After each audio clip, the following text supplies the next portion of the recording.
Hello friends, welcome to study smart IQ. और मैं हूं आपका दोस्त शेख सलीम। और आज मैं फिर आपके लिए लेकर आ चुका हूं एसएससी सीएचएसएल 2025 के लिए जी की डीएस क्लास। जैसा कि आप सभी को पता होगा कि ये जो है तो एक सीरीज चल रही है जिसका नाम है ऑपरेशन सीएचएसएल, जिसमें हम जो है तो एसएससी सीएचएसएल के द्वारा जो प्रीवियस ईयर क्वेश्चन पूछे गए थे जी की डीएस के, उनको हम यहाँ पर डिस्कस कर रहे हैं।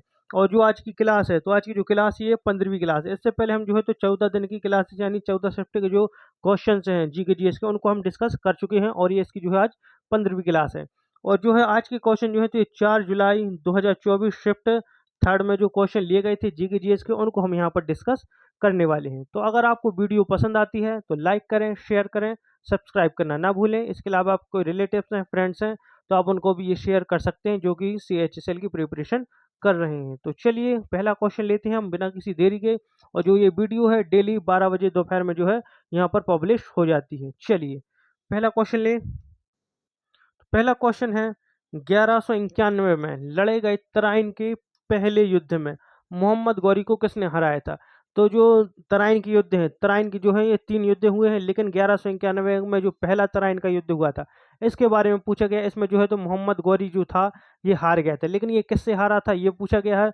तो 1191 में तराइन के पहले युद्ध में जो मोहम्मद गौरी है, तो ये किससे हारा था? तो ये जो हारा था तो ये हारा था पृथ्वीराज चौहान से। किससे?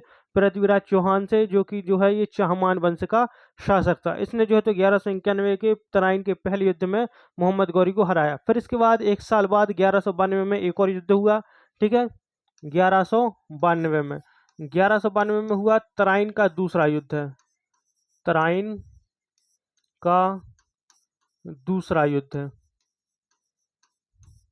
ये युद्ध किस किस के बीच में हुआ था? तो ये युद्ध भी जो है तो ये पृथ्वीराज चौहान एंड मोहम्मद गौरी के बीच में ये हुआ था। लेकिन इस वाले जो सेकंड बैटल हुआ था तराइन का, इसमें जो है तो पृथ्वीराज चौहान जो है ये हार गए थे। कौन? पृथ्वीराज चौहान जो है ये हार गया और मोहम्मद गौरी जो है ये जीत गया था। ठीक है, और इसके बाद जो है तो पृथ्वीराज चौहान को मार दिया गया था। फिर हम बात करते हैं तराइन की। मैंने बताया था पहले ही कि जो तराइन के हैं ये 3 युद्ध हुए हैं। ठीक है, तो पहला 1191 में हुआ, दूसरा 1192 में हुआ, फिर तीसरा जो तराइन का युद्ध हुआ था ये हुआ था 1215 में। कब? 1215 में तराइन का तीसरा युद्ध है। और ये जो युद्ध हुआ था ये किस किस के बीच में? तो ये हुआ था इल्तुतमिश एंड ताजुद्दीन यालदाज। ठीक है, इल्तुतमिश जो कि गुलाम वंश का तीसरा शासक था, और ताजुद्दीन यालदाज जो कि मोहम्मद गौरी का सेनापति था। ठीक है, उन इन दोनों के बीच में हुआ था। कब? 1215 में। और इस युद्ध में जो है तो कौन जीत गया था? तो इस युद्ध में जो है इल्तुतमिश जीत गया था, और ताजुद्दीन यालदाज जो है तो इस युद्ध में हार गया था। तो ये थे 3 युद्ध तराइन के। तो तीनों के तीनों के बारे में मैंने बता दिया, आप इनको जो है तो नोट कर लेंगे। और नोट करने के साथ साथ जैसे ये वीडियो खत्म होती है, ठीक है, तो आप जो है तो जो आपने नोट किया है अपने नोटबुक में, ठीक है, उनको रिवाइज जरूर करेंगे। कम से कम 3 बार जो है तो आपको रिवाइज करना है, क्योंकि जितना ज़्यादा आप रिवाइज करेंगे उतना ज़्यादा फायदा आपको ये वीडियोस देंगे। क्योंकि जब तक आप रिवाइज नहीं करेंगे तब तक चाहे मैं कितना भी पढ़ा दूं, आपको जो है तो ये रिवाइज करने का, बिना रिवाइज के जो है तो आपको कोई फायदा नहीं मिलने वाला है। तो जब तक आप रिवाइज नहीं करेंगे आपको चीज़ें याद नहीं होंगी, और इस तरीके से जो है तो आप एग्जाम क्लियर नहीं कर पाएंगे। और इसके अलावा जो अगर आप कुछ कंट्रीब्यूट करना चाहते हैं हमारे लिए, ठीक है, तो ये है, this is our QR code. तो जो भी आप चाहें, 1 रुपये, 2 रुपये, 5 रुपये, एज यू विश, आप कंट्रीब्यूट कर सकते हैं। चलिए, और जैसा कि मैं कह रहा था कि रिवाइज, ठीक है, तो रिवाइज रिवाइज रिवाइज, सिर्फ एक ही सक्सेस का मंत्र है, रिवाइज रिवाइज रिवाइज। तो जितना ज़्यादा आप रिवीजन करेंगे, रिवाइज करेंगे, उतना ज़्यादा आपको फायदा होगा। चलिए आगे बढ़ें। नेक्स्ट क्वेश्चन है, भारतीय संविधान का भाग 4A। ठीक है, भारतीय संविधान का जो भाग 4A ये किससे संबंधित है? डैश से संबंधित। किससे संबंधित है हम देखें, अगर हम देखें नागरिकता से, मौलिक कर्तव्य, मौलिक अधिकार और राज्य के नीति निर्देशक सिद्धांत। तो संविधान का भाग 4 है ये किससे संबंधित? तो ये मौलिक कर्तव्य से संबंधित है। किससे? मौलिक कर्तव्य यानी फंडामेंटल ड्यूटीज से जो है ये संबंधित है। अगर हम बात करें मौलिक कर्तव्य, तो जो मौलिक कर्तव्य का कॉन्सेप्ट है तो ये कहाँ से लिया गया? तो ये लिया गया सोवियत संघ से। कहाँ से? सोवियत संघ। सोवियत संघ, जिसको आज के टाइम पर हम क्या कहते हैं? रूस कहते हैं। यहाँ से जो है तो ये मौलिक कर्तव्यों का कॉन्सेप्ट लिया गया है। जो मौलिक कर्तव्य हैं, ठीक है, जो संविधान के भाग 4A में अनुच्छेद 51A में, कहाँ पर? अनुच्छेद 51 ए में, ठीक है, अनुच्छेद 51 ए में है। और जो मौलिक कर्तव्य है इनको कब जोड़ा गया, तो जो मौलिक कर्तव्य है, ठीक है, तो एक संविधान संशोधन अधिनियम हुआ था, 42वां संविधान संशोधन अधिनियम, ठीक है। कब हुआ था, ये हुआ था 1976 में। 1974 में 42वां संविधान संशोधन अधिनियम हुआ, जिसके तहत जो है तो हमारे संविधान में कितने 10 मौलिक कर्तव्य जोड़े गए थे। कितने 10 मौलिक कर्तव्य, कितने 10 मौलिक कर्तव्य जोड़े गए थे, ठीक है, 42वें संविधान संशोधन अधिनियम 1976 के तहत। और इसमें जो है तो भाग 4 ए बना, जिसमें अनुच्छेद 51 ए में जो है तो 10 मौलिक कर्तव्य रखे गए। इसके अलावा जो है तो हमें कितने, हमें 11 मौलिक प्राप्त है, ठीक है, तो 11 मौलिक यानी जो 11 फंडामेंटल ड्यूटीज है, ठीक है, ये हमें मिली है। तो 42वें संविधान संशोधन अधिनियम 1976 के तहत जो है तो 10 मौलिक कर्तव्य जोड़ दिए गए थे। लेकिन फिर जो 11वां फंडामेंटल ड्यूटी, ठीक है, जो 11th है, ठीक है, जो 11वीं फंडामेंटल ड्यूटी थी, ये कब जोड़ी गई, तो ये एक संविधान संशोधन अधिनियम हुआ था, 86वां संविधान संशोधन अधिनियम 2002। इसके तहत जो है तो संविधान में 11वां मौलिक कर्तव्य जोड़ा गया। अब हम बात करते हैं, ठीक है, नागरिकता। तो नागरिकता तो जो है तो संविधान के भाग 2 में, कहाँ पर, नागरिकता से संबंधित प्रावधान संविधान के भाग 2 में, कहाँ पर, संविधान के भाग 2 में है, अनुच्छेद 5 से लेकर 11 तक जो है, ठीक, अनुच्छेद 5 से लेकर 11 तक जो है जो नागरिकता से संबंधित प्रावधान है। फिर हम बात करते हैं मौलिक अधिकार। तो जो मौलिक अधिकार है इनका कॉन्सेप्ट कहाँ से लिया गया, तो इनका जो कॉन्सेप्ट लिया गया मौलिक अधिकार का, तो ये कहाँ से, ये लिया गया यूएसए से। कहाँ से, यूएसए यानी यूनाइटेड स्टेट्स ऑफ अमेरिका, यहाँ से जो है यानी अमेरिका से जो है ये मौलिक अधिकार यानी फंडामेंटल राइट्स का कॉन्सेप्ट लिया गया। हमारे लिए जो है तो संविधान के भाग 3 में, कहाँ पर, संविधान के भाग 3 में अनुच्छेद 12 से लेकर अनुच्छेद 35 तक जो है तो ये मौलिक अधिकार प्राप्त हैं। और हमें भारतीयों को कितने मौलिक अधिकार प्राप्त हैं, तो ये जो है तो हमें टोटल कितने, टोटल 6 मौलिक अधिकार प्राप्त है। कितने, 6 मौलिक अधिकार प्राप्त हैं। प्राप्त तो थे हमें 7, लेकिन अब 6 बचे हैं, क्योंकि 44वां संविधान संशोधन अधिनियम 1978 के तहत एक हमारा मौलिक अधिकार था संपत्ति का अधिकार, इसको जो है वहां से हटा दिया गया था। इसलिए अब जो है हमारे पास कितने, हमारे पास वर्तमान में करंट सिचुएशन अगर हम बात करें तो वर्तमान में हमारे पास जो है तो सिर्फ 6 मौलिक अधिकार हमारे पास बचे हैं, ठीक है। और जो संविधान का भाग 3 है, ठीक है, इसको क्या कहते हैं, तो इसको कहते हैं भारत का मैग्ना कार्टा, यानी Magna carta of India, Bharat का मैग्ना कार्टा, ठीक है, भारत का मैग्ना कार्टा जो है इसको कहा जाता है। अब हम बात करते हैं कि राज्य के नीति निर्देशक सिद्धांत। तो जो राज्य के नीति निर्देशक सिद्धांत है ये कहाँ से, तो ये आयरलैंड से बोरो किए गए हैं। कहाँ से, आयरलैंड, आयरलैंड से बोरो किए गए हैं। और ये संविधान के भाग 4 में है। कहाँ पर, संविधान के भाग 4 में है। अनुच्छेद 36 से लेकर अनुच्छेद 51 तक जो है तो हमें कितने राज्य के नीति निर्देशक सिद्धांतों से संबंधित प्रावधान है, अनुच्छेद 36 से लेकर अनुच्छेद 51 तक। तो ये सारी चीजें हैं, आप इनको नोट कर लेंगे। चलिए आगे बढ़े। तो नेक्स्ट क्वेश्चन है 1932 में काका हाथरसी द्वारा स्थापित संस्थान है। तो 1932 में काका हाथरसी द्वारा स्थापित संस्थान, तो ये है संगीत कार्यालय, ठीक है, संगीत कार्यालय की स्थापना की थी इन्होंने 1932 में। चलिए नेक्स्ट क्वेश्चन, 2023 में एशियाई कुश्ती चैंपियनशिप किस शहर में आयोजित की गई थी। तो किस शहर में आयोजित की गई थी, तो जो आयोजित की गई थी, जो की गई थी आस्ताना में। कहाँ पर, आस्ताना, अस्ताना। और जो अस्ताना है ये कहाँ पर, तो स्थित है कजाकिस्तान में। कहाँ पर, कजाकिस्तान में है, ये कजाकिस्तान में ये हुए थे। और ऐसे कुश्ती विश्व कुश्ती और एशियाई कुश्ती चैंपियनशिप में जो है तो भारत ने कितने मेडल जीते, तो जो भारत है इंडिया, तो जो भारत ने है ये कितने, तो भारत ने टोटल 21 मेडल जीते थे। कितने, 21 मेडल जीते थे। कौन कौन से अगर हम बात करें तो हमने जो है तो 7 गोल्ड मेडल जीते, ठीक है, 7 gold, 7 silver and 7 bronze medal, यानी 7 स्वर्ण पदक जीते, 7 कांस्य पदक जीते और 7 रजत पदक हमने इसमें जीते थे, जो कि कहाँ पर, अस्ताना कजाकिस्तान में हुई थी। चलिए आगे बढ़े। प्रार्थना समाज की स्थापना डैश में आत्मारंग पांडुरंग ने की थी। तो प्रार्थना समाज की स्थापना कहाँ हुई थी, अगर हम बात करें प्रार्थना समाज, ठीक है, इसकी स्थापना आत्माराम पांडुरंग ने की थी। कब की थी, ये की थी 1867 में। कब, 1867 में जो है इसकी स्थापना की थी आत्माराम पांडुरंग ने। लेकिन ये पूछा गया है कि कहाँ पर हुई थी इसकी स्थापना, तो जो इसकी स्थापना हुई थी बॉम्बे में। कहाँ पर? बॉम्बे यानी बम्बई में जो है इसकी स्थापना की गई थी 1867 में आत्माराम पांडुरंग के द्वारा प्रार्थना समाज की स्थापना। चलिए नेक्स्ट क्वेश्चन है, भारत में मानसून की बारिश सबसे पहले किस राज्य में होती है? तो जो मानसून आता है तो मानसून के द्वारा जो सबसे पहले बारिश होती है तो ये केरल में होती है। कहाँ पर? केरल में। चलिए आगे बढ़े। एक स्प्रेड शीट में पेज ओरिएंटेशन डैश के माध्यम से बदला जाता है, तो किसके माध्यम से बदला जाता है? तो बदला जाता है पेज सेटअप डायलॉग बॉक्स के द्वारा। नेक्स्ट क्वेश्चन लेते हैं, निम्नलिखित में से कौन सा भाग जड़ों में पाए जाने वाले शीर्षस्थ विभज्य योतक का हिस्सा है? तो कौन है? तो ये है प्रोटोडर्म। क्या? Protoderm, option A. चलिए नेक्स्ट, स्वतंत्र भारत में निम्नलिखित में से कौन से वर्ष योजना अवकाश के रूप में माने जाते थे? तो योजना अवकाश के रूप में माने जाते थे कौन से हैं? तो ये है 1966 टू 1969 तक, 1966 से 1969 तक जो है तो हमारे भारत में कोई भी योजना नहीं चली।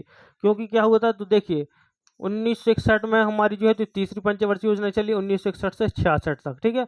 और फिर 66 से लेकर 69 तक जो है तो कोई पंचवर्षीय योजना नहीं चली।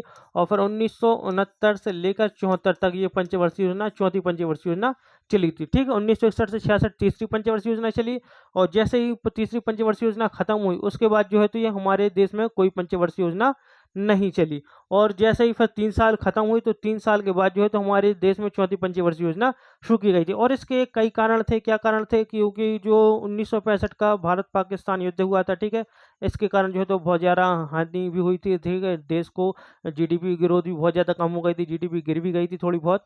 तो इसके कारण जो है तो फिर 3 वर्ष तक जो है पंचवर्षीय योजना नहीं चल पाई थी। चलिए आगे बढ़े। जागोई और चोलोम भारतीय शास्त्रीय नृत्य डैश के 2 भाग हैं, तो किसके 2 भाग हैं? तो कथकली मणिपुरी या भरतनाट्यम, तो ये है मणिपुरी के, ठीक है। जागोई और चोलोम भारतीय शास्त्रीय नृत्य मणिपुरी के 2 भाग हैं। अगर हम बात करें कथक की, तो कथक जो है ये कहाँ का? ये उत्तर प्रदेश का शास्त्रीय नृत्य है, उत्तर प्रदेश। कथकली ये केरल का, मणिपुरी मणिपुर का, और भरतनाट्यम तमिलनाडु का शास्त्रीय नृत्य है। और मैं कई बार बता चुका हूँ कि हमारे देश में जो है तो टोटल कितने 8 शास्त्रीय नृत्य, कितने 8। यहाँ पर तो बात हो गई कथकली मणिपुरी और भरतनाट्यम। फिर इसके बाद मोहिनीअट्टम जो कि केरल का है, सत्रिया असम का, ओडिसी ओडिशा का, और कुचिपुड़ी आंध्र प्रदेश का। तो ये 8 शास्त्रीय नृत्य हैं। चलिए नेक्स्ट, एक विद्युत परिपथ में तार की लंबाई दोगुनी करने पर एमीटर का पाठ्यांक डैश हो जाता है, कितना हो जाता है? तो एमीटर का जो पाठ्यांक होता है ये आधा हो जाता है, कितना? हाफ हो जाता है। नेक्स्ट, निम्नलिखित में से कौन सा कथन शनि ग्रह का सबसे सटीक वर्णन करता है? अगर हम बात करें शनि ग्रह की, तो शनि ग्रह जो है तो ये सौरमंडल का दूसरा सबसे बड़ा ग्रह है, दूसरा सबसे बड़ा ग्रह सौरमंडल का। और ये जो है ये सूर्य से 6वें नंबर पर, 7वें नंबर पर आता है शायद। रुक जाइए 2 मिनट बस।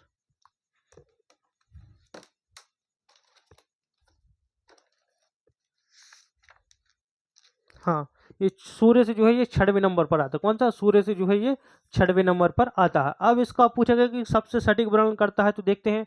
इसके बादल जैसे बाहरी क्षेत्रों में गैसीय रूप में मीथेन और क्रिस्टलीय रूप में अमोनिया होते हैं, नहीं ये वाला गलत है। इसकी सतह लाल रंग की होती है, नहीं ये भी गलत है। यह एक गैस से बना विशाल ग्रह है जो मुख्यतः हाइड्रोजन और हीलियम से बना है, और इसका घनत्व भी जल से कम है। बिल्कुल सही, ऑप्शन सी जो है तो इसका राइट आंसर हो जाएगा। सही वर्णन करता है ऑप्शन सी। नेक्स्ट क्वेश्चन, निम्नलिखित में से कौन सा बास्केटबॉल खेल में कोई पद नहीं है? तो point guard, shooting guard, allrounder या स्मॉल फॉरवर्ड। तो देखिए टेनिस बास्केटबॉल से संबंधित नहीं, तो बास्केटबॉल से संबंधित नहीं है ऑलराउंडर। क्योंकि जो ऑलराउंडर शब्द है ये किससे? ये क्रिकेट से संबंधित है। किससे? ये क्रिकेट से संबंधित है। ऑलराउंडर उसको कहते हैं जो कि बॉलिंग भी कर ले और बैटिंग भी कर ले अच्छे से, उसको जो है तो क्रिकेट में ऑलराउंडर कहा जाता है। जैसे कि हार्दिक पांड्या होगा, युवराज सिंह होगा, ठीक है, ये जो है तो ऑलराउंडर थे। नेक्स्ट क्वेश्चन, डैश के छऊ नर्तक छऊ झूमर उत्सव नामक एक उत्सव का आयोजन करते हैं जहां 4 समूहों द्वारा प्रदर्शन के लिए एक खुला मंच बनाया जाता है। कहां पर? जो होता है पश्चिम बंगाल में। कहां पर? पश्चिम बंगाल। पश्चिम बंगाल में कौन सा छऊ होता है? तो ये होता है पुरुलिया छऊ। कौन सा? पुरुलिया छऊ। पुरुलिया छऊ जो है तो कहाँ पर मनाया जाता है? ये मनाया जाता है पश्चिम बंगाल में। फिर एक होता है सरायकेला छऊ। सरायकेला छऊ। और एक होता है मयूरभंज छऊ। मयूरभंज छऊ। तो जो सरायकेला छऊ है ये कहाँ पर? ये होता है झारखंड में। कहाँ पर? झारखंड। एंड मयूरभंज छऊ जो होती है ओडिशा में होता है। कहाँ पर? ओडिशा में। और पुरुलिया छऊ जो कि पश्चिम बंगाल में। ठीक है, चलिए जो छऊ है तो छऊ 3 प्रकार का है। पुरुलिया छऊ पश्चिम बंगाल, सरायकेला छऊ झारखंड और मयूरभंज छऊ ओडिशा। ठीक है, चलिए आगे बढ़े। नेक्स्ट क्वेश्चन ले लें हम। चलिए नेक्स्ट क्वेश्चन, भारत सरकार द्वारा आत्मनिर्भर भारत रोजगार योजना किस वर्ष शुरू की गई थी? तो जो शुरू की गई थी ये 1 अक्टूबर 2020 में शुरू की गई थी। नेक्स्ट क्वेश्चन, केंद्रीय बजट 2023-24 में दिए गए निम्नलिखित में से कौन सी योजना रासायनिक उर्वरकों के उपयोग को कम करने से संबंधित है? ये है पीएम परिणाम योजना। नेक्स्ट क्वेश्चन, जुलाई 2021 में भारत के राष्ट्रपति ने डैश को कर्नाटक का राज्यपाल नियुक्त किया था? तो राष्ट्रपति ने किसको? तो ये थावरचंद गहलोत को जो है तो कर्नाटक का राज्यपाल नियुक्त किया था। नेक्स्ट क्वेश्चन लेते हैं, जनवरी फरवरी 2023 में आयोजित खेलो इंडिया यूथ गेम्स 2023 के 5वें संस्करण की मेजबानी डैश ने की थी? तो किसने की थी? तो इसकी जो मेजबानी की थी तो किसने? ये मध्य प्रदेश ने की थी। कहाँ पर? मध्य प्रदेश ने। और मध्य प्रदेश के भोपाल में जो है ये आयोजित किए गए थे। और भोपाल के अलावा खरगोन जिले में भी जो है ये आयोजित किए गए थे। नेक्स्ट क्वेश्चन, भारतीय संवैधानिक संदर्भ में संघवाद का अर्थ है? तो इसमें जो संघवाद का अर्थ है भारतीय संवैधानिक संदर्भ में, देश में एक से अधिक स्तर की सरकार का अस्तित्व है। नेक्स्ट क्वेश्चन, अगस्त 2023 तक निम्नलिखित में से किस राज्य में भारत का पहला पूर्ण रूप से कार्यक्षम साक्षर जिला? तो कार्यक्षम साक्षर जिला जो है तो ये है Madhya Pradesh. Option B. Next, dash को किसी वित्तीय वर्ष के दौरान कुल प्राप्तियों को छोड़कर कुल व्यय और कुल प्राप्तियों के बीच के अंतर के रूप में परिभाषित किया जाता है? तो किया जाता है राजकोषीय घाटा को। किसको? राजकोषीय घाटा। Option B. नेक्स्ट लेते हैं, निम्नलिखित बंदरगाहों को उनके संबंधित राज्यों से सही ढंग से मिलाइए। चलिए तो यहाँ पर दिए हुए हैं बंदरगाह और फिर हमें मिलाना है इसको। तो देखिए अगर हम बात करें मोरमुगांव, तो मोरमुगांव जो है तो कहाँ पर? तो ये स्थित है गोवा में। ठीक है, तो हम देखते हैं फर्स्ट का डी। तो फर्स्ट का डी यहाँ 1B 1A 1B, तो फर्स्ट का डी सिर्फ एक ही ऑप्शन में, तो इसलिए राइट आंसर ऑप्शन बी हो जाएगा। ठीक है, लेकिन हम फिर भी मिला लेते हैं। फर्स्ट का डी हो गया, सेकंड का क्या हो जाएगा? सेकंड का बी हो गया। तो जो पारादीप बंदरगाह है ये उड़ीसा में स्थित है। फिर हल्दिया। ठीक है, तो हल्दिया बंदरगाह जो है तो ये कहाँ पर? ये पश्चिम बंगाल में। और तूतुकोरिन बंदरगाह, ठीक है, ऑप्शन सी तमिलनाडु में स्थित है। तो इसका राइट आंसर हो जाएगा 1D 2B 3B 3A और 4C। ठीक है, चलिए नेक्स्ट क्वेश्चन, हिंदुस्तानी शास्त्रीय संगीत में विष्णु नारायण भात खंडे के अनुसार कितने थाट रागों के मूल है? तो थाट रागों के जो मूल हैं ये कितने हैं? ये हैं 10। Option B. नेक्स्ट लेते हैं, एमएस एक्सेल स्प्रेडशीट में एक सेल को फॉर्मेट करने के लिए निम्नलिखित में से कौन सा चरण उपयोग किया जाता है? तो देखिए यहाँ पर जो है तो कंप्यूटर से संबंधित MS Excel, MS Word, MS Office, इनसे संबंधित जो है क्वेश्चन बहुत ज़्यादा पूछे जाते हैं। तो इनको जो है आपको बहुत अच्छे से याद कर जाना है। तो देखिए इसमें जो होता है तो सेल को फॉर्मेट करना है। तो देखिए ये होता है, पहले हमें सेल चुनना होता है। ठीक है, पहले सेल चुनें, फिर राइट क्लिक करें और सेल फॉर्मेट करें। ठीक है, ऑप्शन बी इसका राइट आंसर हो जाएगा। नेक्स्ट देखते हैं, और ये आज का हमारा लास्ट क्वेश्चन है। तो नेक्स्ट क्वेश्चन है, गुजरात में सबसे पुराना लेस बर के केंद्र कहाँ स्थित है? तो लेस बर के केंद्र जो है कहाँ पर? ये जामनगर गुजरात में है। कहाँ पर? जामनगर गुजरात में है। तो ये थे हमारे आज के क्वेश्चन एसएससी CHSL 2025 के लिए। आई होप आपको हमारी ये वीडियो पसंद आई हो। अगर वीडियो पसंद आती है तो लाइक करें, शेयर करें, सब्सक्राइब करना ना भूलें। मिलते हैं आपसे अगली वीडियो में, तब तक के लिए good luck and goodbye. Thank you.